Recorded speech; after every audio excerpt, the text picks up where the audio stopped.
everybody. So in this problem, we're going to be looking at fractions and ratios.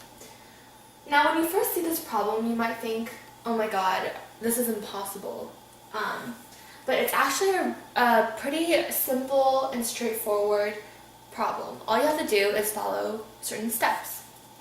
Now if you take a close look at this problem, you see that it's a fraction within a fraction within a fraction within another fraction.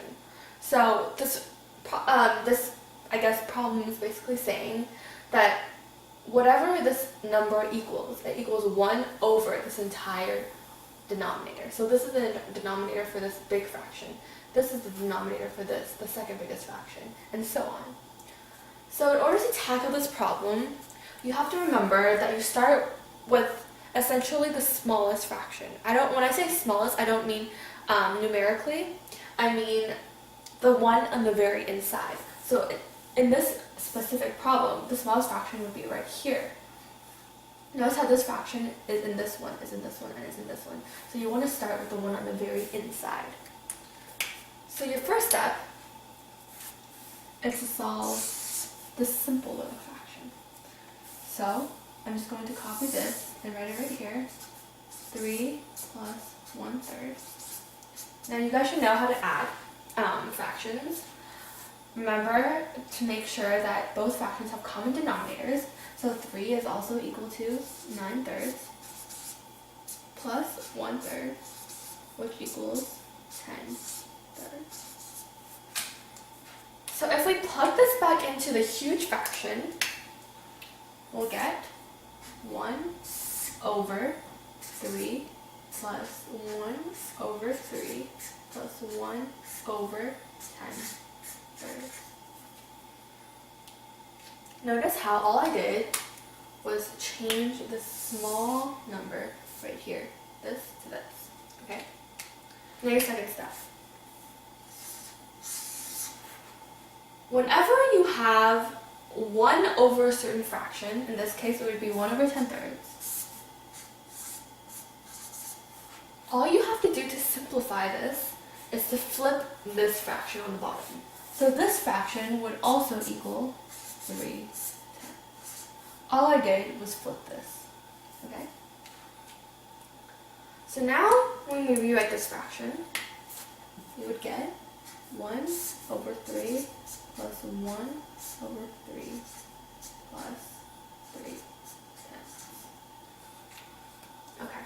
Notice how now we only have 3 fractions when we began with 4. Now we could just continue doing the same steps. Look for the smallest, the fraction on the very inside. So it's right here, you can see. So 3 plus 3/10. Now remember to make sure that both fractions have a common denominator. So 3 also equals 30/10 plus 30/10 equals 33/10. So now all you have to do is plug in this number for this, and your new fraction will be 1 over 3 plus 1 over 33/10.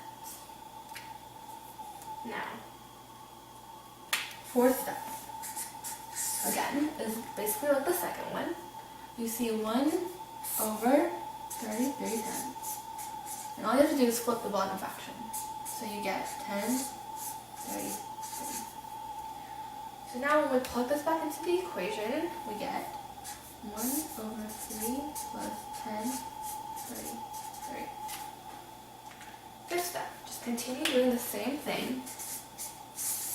Okay, so 3 plus 10/33 equals common denominator 99 over 33 plus 10 over 33, which is also equal to 109 over 33. So now, when we look at our fraction, we're only left with 1 over 109 to the 33rd. And of course, our last step. When we see a fraction like this, 1 over the fraction, all we have to do is flip this. So you are left with 33 over 109. And that is your answer. So to recap, when you see a complicated fraction such as this, make sure to start with the fraction on the very inside. So in this case, it would be this bottom fraction. And all you have to do is work your way out. After a certain number of steps, you should get less and less fractions. And when you see 1 over a certain fraction, to simplify this, all you have to do is flip this fraction. So in this case, 1 over 10 thirds is equal to 3 tenths. So once you simplify it down, you should end up with one simple fraction. In this case, you get 33 over 109.